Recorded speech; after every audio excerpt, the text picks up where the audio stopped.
Baghdad के एक दरवेश आलिम थे, तो वो जब भी नमाज पढ़ाते ना तो किसी ताजर की दो बीवियों के बारे में दुआ मांगते। नमाज पढ़ाते तो कहते अल्लाह उस ताजर की दो बीवियों को अपनी खास रहमतें अता फरमा।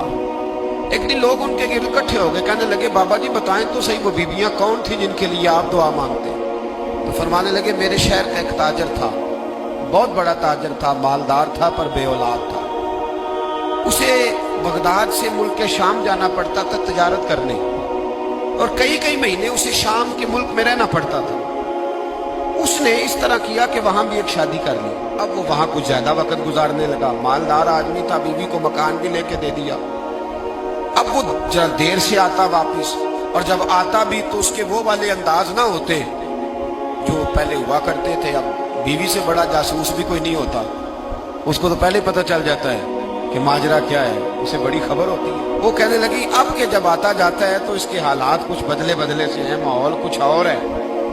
उसने एक बूढ़ा आदमी जो उसका अजीज भी था और समझदार भी था उसको तैयार किया। कहने लगी अब के जब मुल्क के शाम जाए ना तो इसका पीछा करना और खबर करना कि कहाँ रहता है, कहाँ जाता है, क्या करता है। वो बूढ़े बुजुर्ग जो थे वो खातून के कहने पर कुछ उसने किराया भी दिया। वो उस ताजर के पीछे गए और वापस आके खबर दी। कहने लगे कि ये तो 2-3 साल बीत गए, इसने वहां भी शादी की हुई है, तुझे बताया ही नहीं। बीबी बड़ी समझदार थी, हौसलामंद, जीरत, उसने शोर नहीं मचाया। उसने कहा कि मैं ना अब जब आएगा ना तो तरीके से बात करूंगी और पूछूंगी कि ऐसा क्यों किया। और ये भी उसने आके बताया कि अगर तेरे साथ निकाह के बाद उसे औलाद नहीं मिली तो औलाद वहां भी कोई नहीं। ये मुकम्मल तफसीलात। अब जब इस दफा खामद आया तो आते ही वो बीमार हो गया, कमजोर होने लगा। अब खातून ने मुनासिब नहीं समझा कि आते ही धड़ाम से मैं उसके सर पर ये फोड़ दूं कि तूने निकाह किया हुआ है और मुझे बताया नहीं। वो जरा तसल्ली में रही, कुछ वो बीमार था, हौसला रखा, खिदमत करती रही। कुछ दिन गुजरे तो वो ताजर इंतकाल कर गया, फौत हो गया। अब राज खोल न सका, इद्दत गुजारी, और जब सारा माल जमा किया ना तो अशरफियों की बोरियां भर गई। सारा माल उस बीबी का, 4 बोरियों में अशरफियां, 4। यहां तो पेट का दोजख है, माज अल्लाह भरता ही नहीं। हल में मजीद, हल में मजीद। वो जो कहते थे ना कि बस बाहर चला जाऊं और बाहर मैं कुछ थोड़े से पैसे कमा के 2-3 साल में लौट आऊंगा, फिर यहाँ आके कोई कारोबार करूंगा, वो गए हैं तो वापिस नहीं आए। वो जो कहते थे ना बस मैंने इतना सा कारोबार करना है कि मकान बन जाए, उन्होंने 4 मकान भी बना लिए हैं, लेकिन ब्रेक, हल में मजीद की दौड़ है। अब 4 बोरियां उस औरत ने छुपाए रखी। कोई बंदा नहीं जानता बगदाद में कि मुल्क के शाम में ताजर की दूसरी बीवी भी है।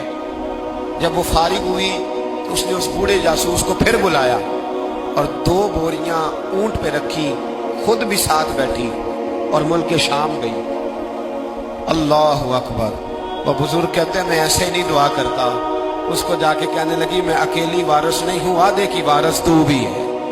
मैं अकेली वारिस नहीं, ये तकसीम विरासत है, आधी की वारिस तू भी है। तो रख अपने पैसे, मुझे पता है उसने निकाह किया था पर मुझे बताया नहीं था, तो रख अपने पैसे, मैं तुझे दे रही हूं, आधे तेरे हैं आधे मेरे हैं।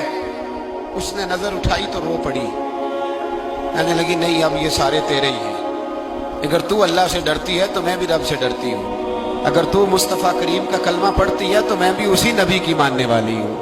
कहा बात क्या है, मेरा क्यों है सारा। तो वो खातून कहने लगी वो 2 साल 3 साल से मेरे साथ निकाह था और उसने बताया था मुझे कि मेरी बीवी भी है, और मैं गरीब थी तो मेरे वालिदैन को भी बताया था कि मेरी दूसरी शादी है। ये मकान उसने मुझे लेके दिया था, मेरे तमाम अखराजात वो पूरे करता था, नानो नफका का ख्याल रखता था। लेकिन अब के जब वो आया तो वो बीमार था।